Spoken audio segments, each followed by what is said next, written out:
right, I'm back. I changed my needle, and I'm hoping this is it's a finer needle. I have no idea. These are tulip needles. I really don't even know anything about needles, and I do embroider, and I should probably figure that out. But this one is nice and sharp. It's new, and I also changed a thread. I do not, unfortunately, have a white thread, but I have this pale pink, and it's a Gutermann. I honestly don't know. It is cotton, but I don't know. I mean, you can tell the difference just by feeling it. It's a finer thread than this white one. Our Walmart does not carry Gutermann, and that's the only store that sells notions in our town.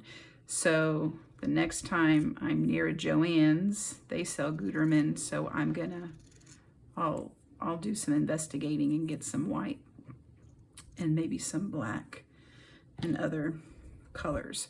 So I have finished. Let's get all of this little bit out of the way. I have finished the little pink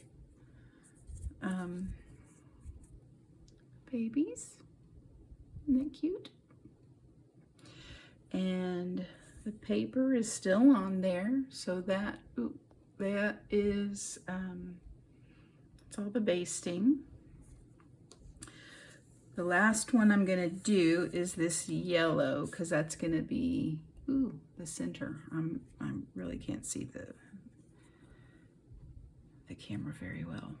So I'll do this last one with you, and then, oh, okay, that's a long, okay. I'll do this last one with you. I'm gonna scooch this just a little bit. Hopefully it's straight. Alrighty, so remember that obviously put a knot in your thread, and a good knot. This is going to be a pretty long thread because I want to use it for joining them together. So once you have pulled, I'm going to try to get up here. Here, let's do that. Okay, so once you've pulled it through, you're going to go back through the fabric and through the corner. And I have been, this is too long of a thread, I can already tell, but I'm going to use it anyway. So once you have, you know, a nice loop, then go in once, go in twice, and pull there. So now, I don't know what that is. Dadgummit. This is what happens when you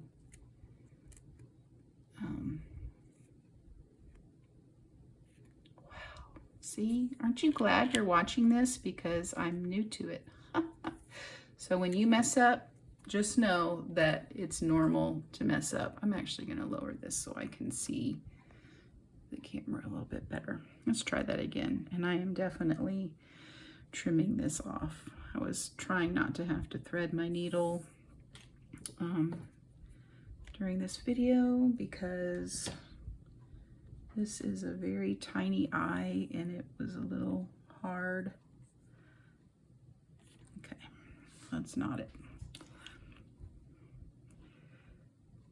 So I guess that's one of the reasons why I wanted to just video it, me learning something new, because I mean, it's all a process. I mean, people aren't experts in a day, so it takes time and practice, and so go easy on yourself.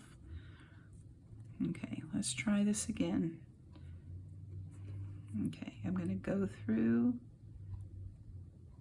this little corner, to like tuck my knot in. So the knot is tucked in. Let's get this a little bit. Now I'm going to go through both. And because it's the corner, I'm not going to have a whole lot of time. Because it's the corner, you're going in this side of the crease and then this side of the crease. And then you're going to bring your thread through the loop, bring your thread through the loop again, and pull tight. Okay? And then you're going to go here and do the same thing. You're just folding over the corners like so. I'm a lefty, so I'm going left, right. If you're a righty, you would do right, left, because it would be more comfortable for you to sew. So this time I went through the bottom and the top because over here I started, so I needed to hide my knot, or I wanted to hide my knot, let's put it that way. So you go through the loop, I'm going to pull it a little bit tighter, and through the loop again. There you go. And when you are doing that, you're really securing that corner down well. So now you can see it's kind of starting to fold on its own. Makes it a little bit easier. Go through the bottom and the top, but not the paper. And this sometimes catches on the corner, and that's okay. Just help it along. And then bottom and top. And as you pull it, I just like to wait till it gets to be a smaller loop. And you go through that loop twice and pull out a cat hair. Do you have pets? We have 3 cats, all boys. We did have 5 cats, 3 boys and 2 girls, but the girls were old. And they were like, let's see, poop. Here we go. They were Cricket when she had to be put to sleep. So when Cricket was put to sleep, she was probably maybe 14, 15. And then when Rosie, who just recently was put to sleep, she was 13. Both had kidney failure. So, but they were old, and we probably could have eked out, you know, another year or so, but they would have been on serious medication, and I don't know, we love our animals, and I understand people going, you know, to the ends of the earth to keep them alive because they're loved ones, and they're part of our family, but we just decided to go on and put them to sleep. They had lost a lot of weight. So yeah, so the only cats we have left are Harvey, who's gargantuan. He's like, I don't know, 17 pounds. And then we have Atticus, who's just a normal, he's a black and white, kind of patchy cat. Black and white patches, not like calico. Well, I guess it could be like a calico, but it's black and white.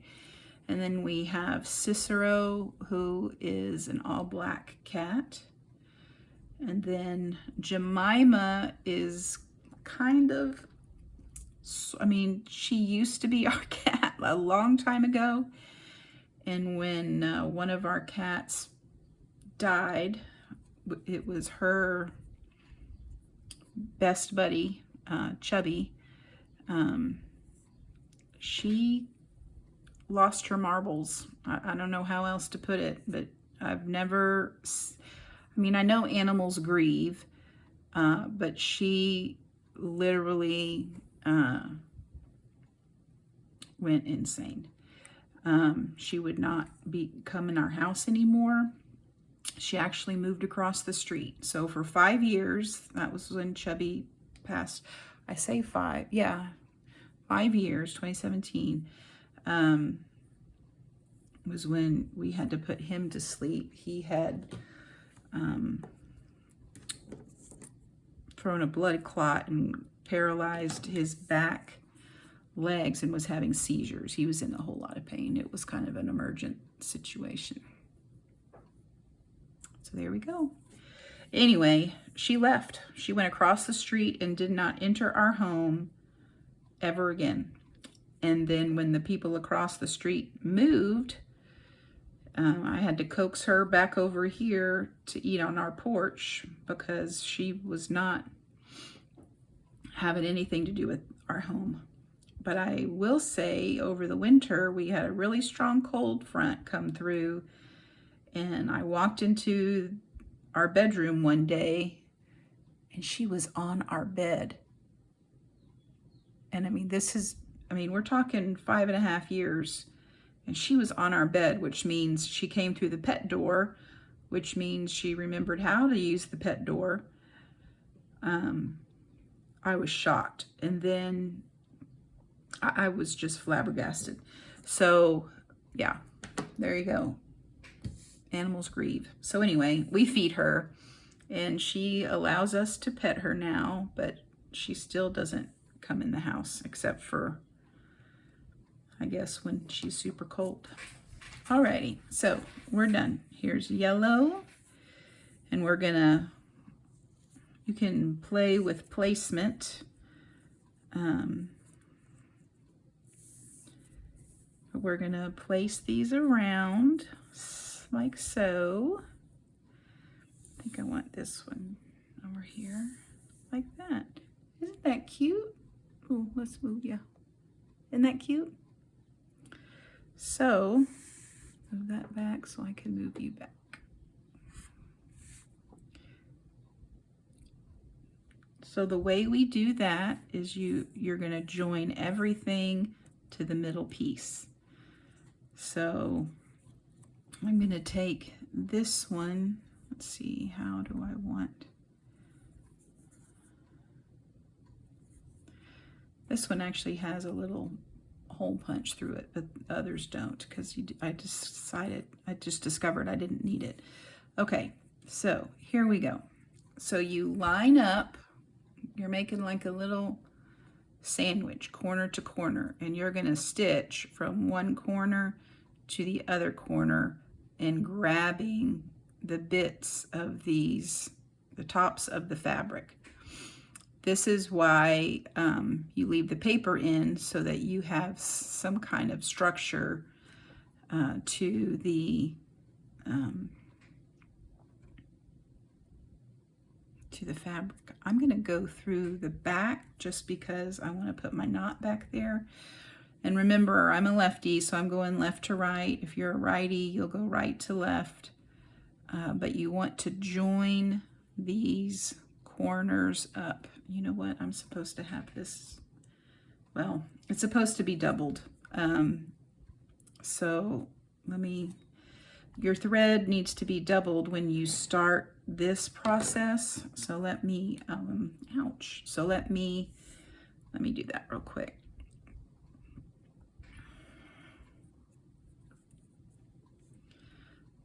So you want to double your thread on this because it really helps secure the corners are what are going to be secured the same way they were when you were basting. So you want your corners tight, and usually this is used for quilting, and you don't want a quilt that is gonna pull apart over time. You want it to last. So I'm I'm just going to tell you, these Tim Holtz scissors, I know they're supposed to be for paper, but this one in particular is so pointy, it's good for sewing. It's hard to find. I don't like all embroidery scissors because a lot of them are way too little. I like this because it's squishy.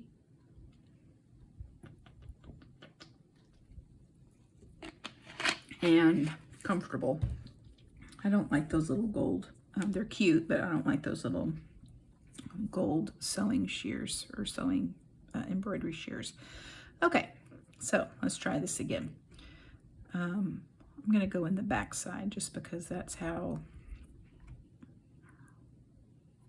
There. So this is just me pulling through for the knot.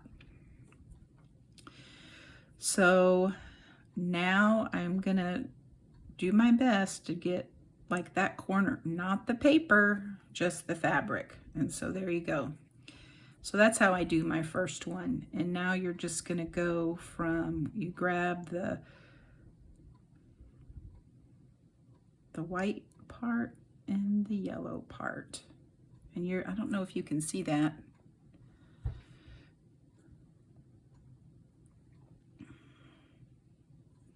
But it's just the tippity top. And I think probably because I'm filming this, my stitches will still probably not be that great.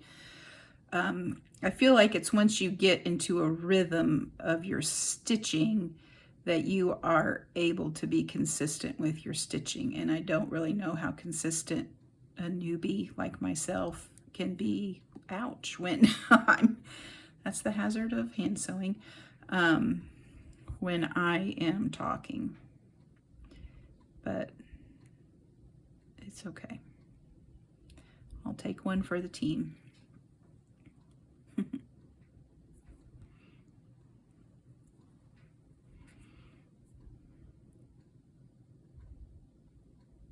gonna get closer.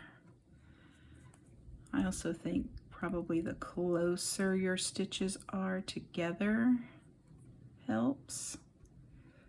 One of my Instagram friends said to use finer thread, which I do. Think this Gutermann is finer thread. I can feel the difference, but I almost, well, I want to try to find something even finer. I'm sure there is finer thread even than this. And I don't have my little leather pad, finger pad at the moment, but it's in the other room. I have, you can see right there, that's where I typically or push the needle through, and I don't like thimbles, but I do have a little sticky leather pad. I've tried everything, like a leather pad that goes over your whole finger, but this one is just a circle, and it's very sticky, and I love them. I have found mine at our, well, not my quilt shop, but the quilt shop in the next town over. And there's quite a few on there. They're not cheap, but they last a long time. And I really prefer them. So it's worth it to me, because when I was embroidering like all the time, before I learned about, so here I am going through that corner, and I felt like I got some paper in there. When I was first embroidering, I was doing it on wool felt, which I loved, but this part of you would think that it would form a callus, which it did over time, but before it formed the callus, I actually made a little hole in my finger just from pushing. Okay, let's see if we can get this. All right, so now I'm at the corner, and I pulled it through the loop just once to really secure the corner. And then I probably should do it twice, but I've already done it, so I'm just gonna leave it. So then you open, and there is your first little bit. This is the center. Yeah, I can tell that that stitching is better, and I think my friend Rachel was right to use finer thread. Okay, so this is how it was. So now I'm going to move to this one, and I'm going to stitch here, but I also need to make a knot.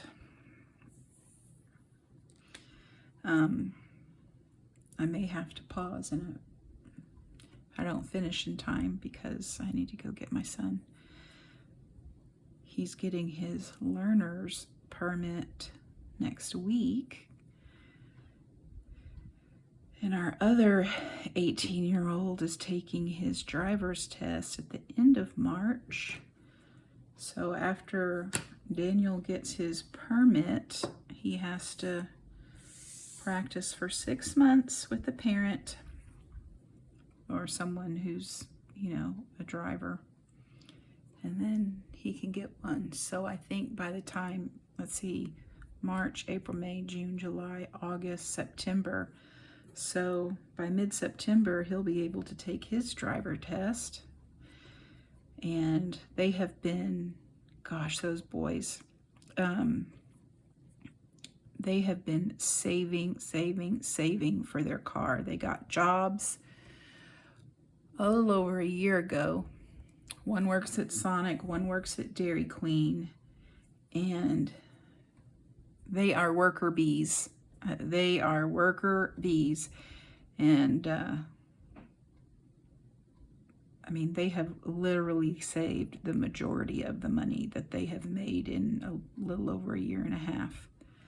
So I'm gonna, ooh, where are you? There you are. Let's let you see that. Really proud of them. So I think they're gonna have some nice wheels. They'll get used. They won't. We don't want them going into debt. So they'll find a nice used car and has good gas mileage. Daniel is definitely one who wants to be a little flashy. Jeremiah is one that wants to be cool but practical. And so it's funny to see how their personalities kind of come out a bit. So just remember, you're not piercing the paper, you're just getting that top low layer of fabric on both edges. And I think the closer your edges are to your stitches are to each other, I mean, you can see those are super duper tiny stitches. I can tell you that this thread is making a significant difference in the way, because this thread right here was what I just sew on the machine with, and that, I don't know if you can see that right there, but it's fairly thick thread, and this thread is not even close. I think that's just Coats and Clark, you know, regular old thread, and for your sewing machine, and it's not a finer thread like you would use when you sew, you know, nice garments, or when you sew with a different type of fabric.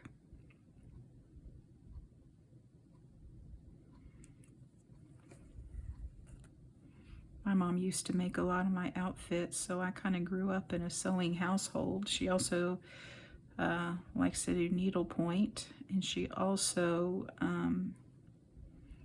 makes layettes. There's a ministry in Houston, that's where she lives, that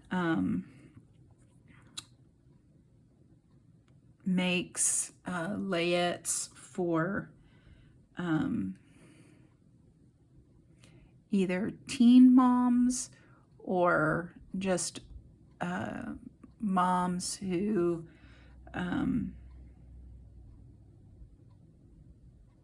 like low-income moms who have children in one of the hospitals there.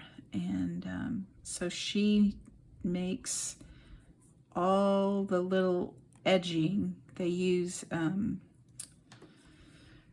flannel for the blanket, and someone, oh, look at that. Now that stinks, doesn't it? I wonder what happened. I must not have scooted this one over enough. You can see right there I didn't scoot it over enough. Doggone it. I'll fix that. See, aren't you glad that you're watching me make these mistakes? So, learn from my mistake and scoot your little thing over, because once this is how you join it together.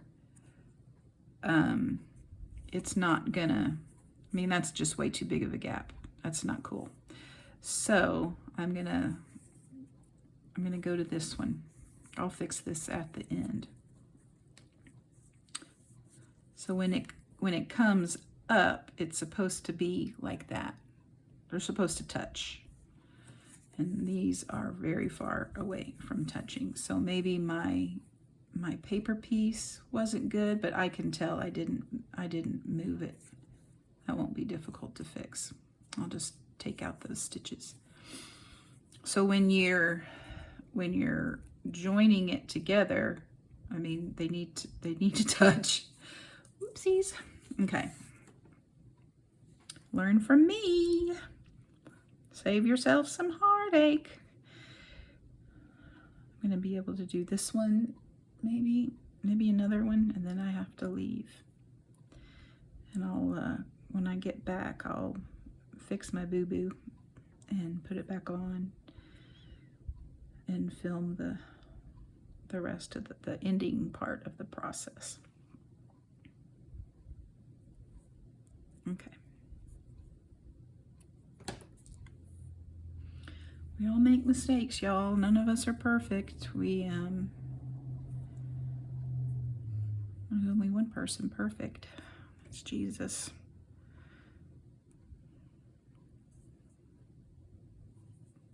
Okay. So you can see I have the corner matched here and the corner matched there.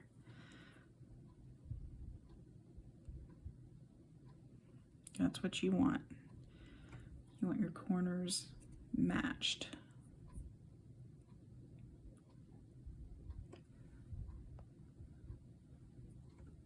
Let's get that out of the way so you can see. This is going to be a long video, but the ones that I watched on YouTube were fantastic, but because the people actually knew what they were doing, were really fast. So in demonstrating, and I had to slow it down umpteen times to like change the speed, which is good. I mean, that you need to probably watch an expert as well. Not just me. I'm definitely not the expert.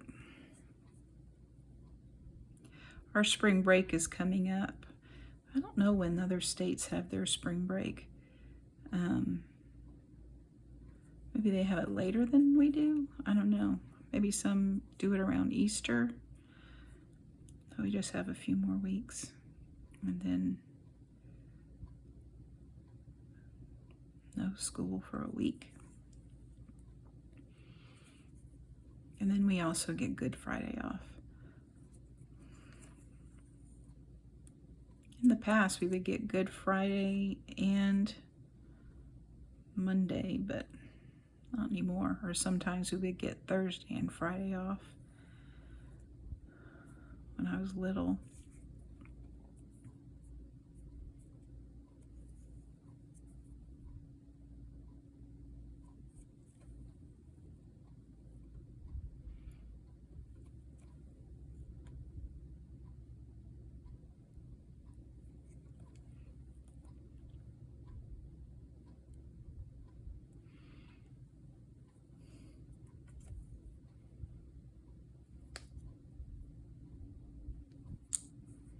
let this.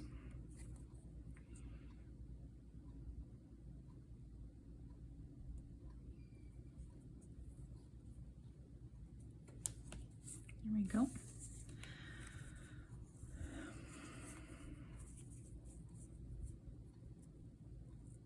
There, flip this kind of, sorry I bumped you there. Getting on, ooh gosh, y'all, sorry.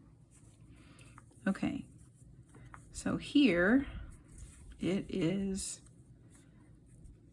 much better. So then you flip it over, and I'm just gonna do this right now so you can kind of see. Just get those points matched. Maybe I cut one of the little hexies too short. So one thing about doubling thread I do not like is it tends to tangle.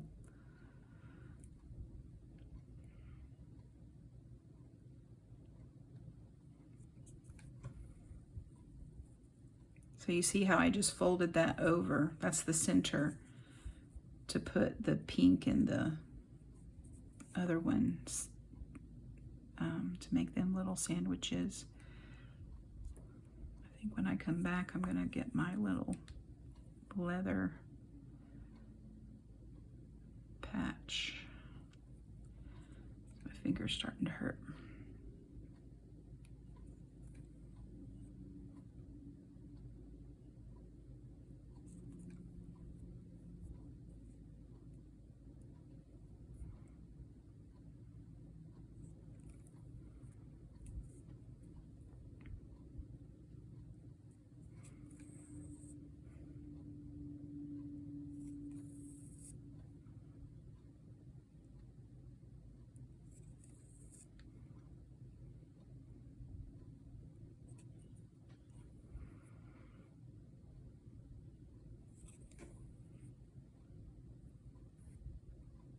Go.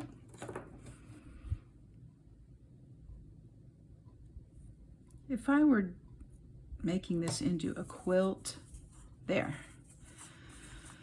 Now you can see these were tiny stitches and this was a long stitch. That's what drives me bonkers. But on the other hand, that's a really good one. That's a really good one. So I'm definitely improving. So that's good. So I may have to get my seam ripper to actually take that one out.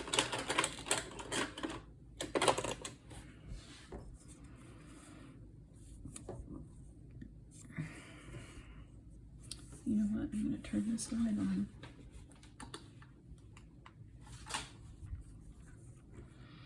Wow, what a difference. Should have had that on the whole time. Actually, I feel like I can only see it better from this side.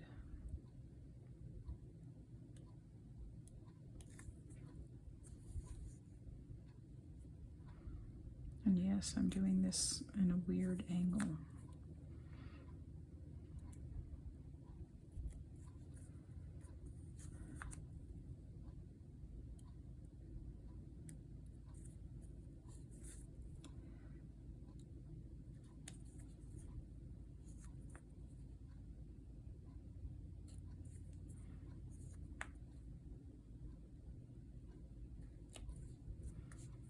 There. So now I think we can start again. I'm gonna put in this cute. I like it. Okay, so this was here and this was up here. I may end up, I think I'm gonna do this side. I like that way better. here. I wonder why I did that. Okay, well, good. Now it gets to be fixed. So I'm going to put that there, and then that there, and that there, and that there. Isn't that going to be adorable? So I'll be back in a little bit.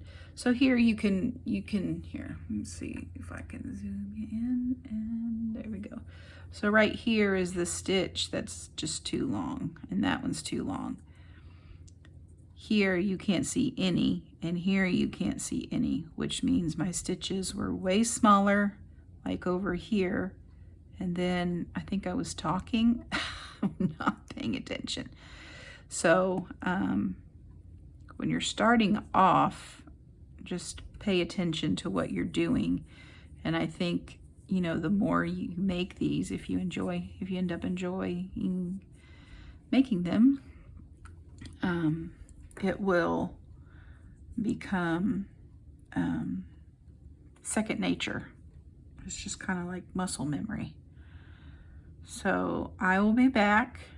I am going to fix this, and when I come back, we'll just do one, and then we'll flip it over and take all the paper out, and then you'll see that process. So I'm going to do this, this, and this, and then I'll leave this one for when I return. Alrighty, bye.